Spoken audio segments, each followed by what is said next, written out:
पांडव एक दिन कहीं पर गए हुए थे। द्रौपदी पानी की गागल लेकर पानी लेने के लिए कहीं जा रही थी। वो एक चौड़े रास्ते पर आई। उसने देखा कि रास्ते पर सिंधु नरेश जजरथ जा रहे हैं। द्रौपदी को देखकर उसने पूछा कि हे द्रौपदी, कैसी हो? तब उसने कहा, हे जमाई राजा, मैं ठीक हूँ और पानी लेने जा रही हूँ। उसने कहा कि पांडव इस समय कहाँ हैं? तब द्रौपदी ने कहा कि पांडव शिकार के और सामान के लिए बाहर गए हुए हैं। तब जजरथ ने कहा कि आप इन पांडवों के साथ क्यों नरकीय जीवन जी रही हुए मेरे साथ? इस पर द्रौपदी ने कहा कि आप मेरे ननद के आदमी हैं, इसलिए मेरे नंदोई लगते हैं। ये कार्य करते हुए तुम्हें अच्छा नहीं लग रहा है। इसके बाद द्रौपदी को अपहरण जजरथ ने कर लिया और घोड़े पर बिठाकर जाने लगा। जब पांडव कुटी में आए तो उन्होंने द्रौपदी को न देखकर उसकी खोज करने के लिए चल दिए। अर्जुन और भीम जा रहे थे। उसने देखा कि सामने से एक पथिक आ रहा था। उसने पूछा कि कोई एक स्त्री को ले जा रहा था। वह स्त्री बात बात पर पांडव पांडव चिल्ला रही थी। इस पर अर्जुन ने कहा, हे भ्राता भीम, तुम उसका पीछा करो, मैं यहीं से दिव्यास्त्र मारकर जरासंध को रोक रहा हूँ। जजरथ आगे जाने पर उसने देखा कि बाणों की वर्षा होने लगी। एक एक कर जजरथ के आदमी मारे जाने लगे। फिर जजरथ वहां से भागने लगा। फिर भीमसेन ने उसे पकड़ लिया और कहा कि भ्राता युधिष्ठिर के पास ले चले, जो दंड देंगे वही मान्य होगा। और जजरथ को लेकर युधिष्ठिर के पास आई और कहा कि इसे आप ही बताओ, क्या दंड देना चाहिए? तब युधिष्ठिर ने कहा कि इसने द्रौपदी का अपहरण किया है, इसलिए इसका निर्णय द्रौपदी ही करेगी। द्रौपदी ने कहा कि इसका मानना उचित नहीं है, क्योंकि हमारी ननद विधवा हो जाएगी, इसलिए इसकी सर मूड़ कर छोड़ देना चाहिए। इसके बाद जजरथ को अपना अपमान महसूस हुआ। उसने कहा कि मैं योगी राज शंकर जी की तपस्या करूंगा और पांडवों को एक दिन हराने के लिए उनसे वर मांगूंगा। इसके बाद जजरथ तपस्या पर बैठ गया। जब दुर्योधन आया तो उसने मना कर दिया कि जब तक मैं इन पांडवों के हराने का तपस्या न कर लूं, तब तक मैं यहाँ से उठने वाला नहीं हूँ। अब अभिमन्यु 22 साल की हो गई। श्री कृष्ण ने कठिन मेहनत से ऐसा सफल योजना बनाया कि कई कई महल थी उस पर अकेले ही युद्ध करता। सभी प्रस्त होकर पांडव अब दूसरी जगह जा रहे थे। वो एक जंगल से होकर जा रहे थे। वहां पानी का कोई नाम निशान नहीं था। फिर सहदेव से उन्होंने कहा कि सहदेव देखो, कहीं पानी मिलता हो। तो पेड़ पर चढ़कर सहदेव ने देखा एक तरफ पक्षी जा रहे हैं। वह एक पात्र लेकर पानी के लिए चल दिया। उसने देखा कि एक तालाब है। जैसे ही उसने जल पीने का कोशिश की, तभी एक यक्ष ने कहा कि पहले मेरे प्रश्नों का उत्तर दो, उसके बाद जल को ग्रहण करना। पर सहदेव ने पानी पिया वह बेहोश होकर गिर गया। इसके बाद निकल आई, उसका भी वही हाल हुआ। फिर अर्जुन भी आए, उन्होंने भी इस बात पर ध्यान नहीं दिया कि मुझे यक्ष के प्रश्नों का उत्तर देना है। वही पानी पीते ही बेहोश हो गई। उसके बाद भीमसेन भी अपने अभिमान में ध्यान नहीं दिया और पानी पीकर वहीं गिर गई। फिर धर्मराज युधिष्ठिर आए, उन्होंने देखा कि उनके सब भाई बेहोश पड़े हैं। उन्होंने भी सोचा कि पहले मैं पानी पी लूं, तब अपने भाइयों को देखूंगा। मगर जैसे ही उन्होंने पानी पीना चाहा, यक्ष ने उन्हें रोक लिया और कहा कि जब तक आप मेरे प्रश्नों के उत्तर नहीं देते, आप जल ग्रहण नहीं कर सकते हैं। फिर यक्ष ने पूछा कि भूमि से भारी क्या है? युधिष्ठिर ने उत्तर दिया, माता का स्थान भूमि से भी भारी है। यक्ष ने पूछा कि आकाश से ऊंचा क्या है? युधिष्ठिर ने कहा, पिता का स्थान आकाश से भी ऊंचा है। फिर यक्ष ने पूछा कि वायु से भी गतिवान कौन है? युधिष्ठिर ने कहा, मन वायु से भी गतिवान है। संसार में सबसे बड़ा क्या है? युधिष्ठिर ने कहा, धर्म ही संसार में सबसे बड़ा है। तो यक्ष ने कहा कि काजल से भी काला क्या है? युधिष्ठिर ने कहा, पाप और कलंक ये सबसे काले हैं। इस प्रकार यक्ष ने अनेक प्रश्न किए, युधिष्ठिर ने उसका जवाब सही सही दिया। फिर यक्ष ने कहा कि आप पानी पी सकते हो और अपने एक भाई को जिंदा करा सकते हो। तब युधिष्ठिर ने कहा, अगर आप मुझसे प्रसन्न हैं, वर लेना ही चाहते हैं, तो सहदेव को जिंदा कर दें।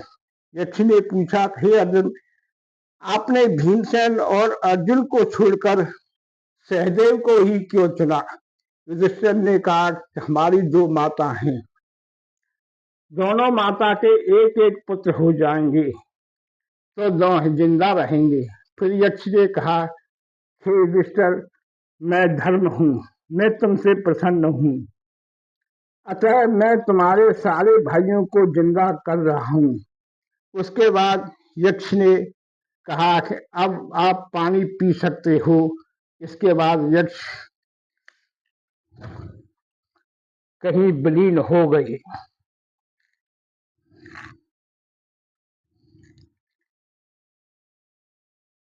अब पांडवों के 12 साल पूर्ण होने में कुछ ही महीने शेष बचे थे।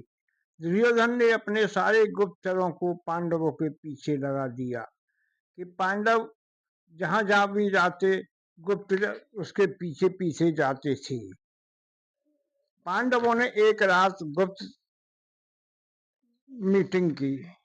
उन्होंने कहा कि हमें कोई ऐसा राज चुनना चाहिए जहां हमें कोई न जानता हो और अज्ञातवास हम वहीं पर बिताएंगे। तब भीम ने कहा कि हे भ्राताश्री, हो सकता है कि दुर्योधन के जासूस हमारा पीछा कर रहे हों, तो हमें उनसे किस प्रकार गुप्त रूप में यहाँ से जाना चाहिए। फिर अर्जुन ने कहा कि आप चिंता न करें। अर्जुन ने दिव्यास्त्र का प्रयोग किया। चारों तरफ अर्जुन ने धुआं ही धुआं कर दिया। फिर पांडव अपने बनाए योजना को पूर्ण करने के लिए चले गए। अर्जुन का पुत्र अभिमन्यु अब 22 साल से ऊपर हो गया था। सुभद्रा ने पूछा, हे पुत्र, तुम युद्ध के लिए अस्त्र लेकर कहाँ जा रही हो? तब अभिमन्यु ने कहा, हे माता श्री, मुझे मामा श्री ने कहा है कि जब तक तुम द्वारका के सेनापति कृतवर्मा को न हरा लो, तब तक तुम महारथी नहीं कहला सकती हो। उन्हीं से युद्ध करने के लिए जा रहा हूँ। मामाश्री का कहना है कि मुझे पहले कृतवर्मा को हराना पड़ेगा। तब हंसकर सुभद्रा ने कहा, हे पुत्र, तुम द्वारका के महानायक सेनापति को हराओगे? मुझे तो नहीं लगता।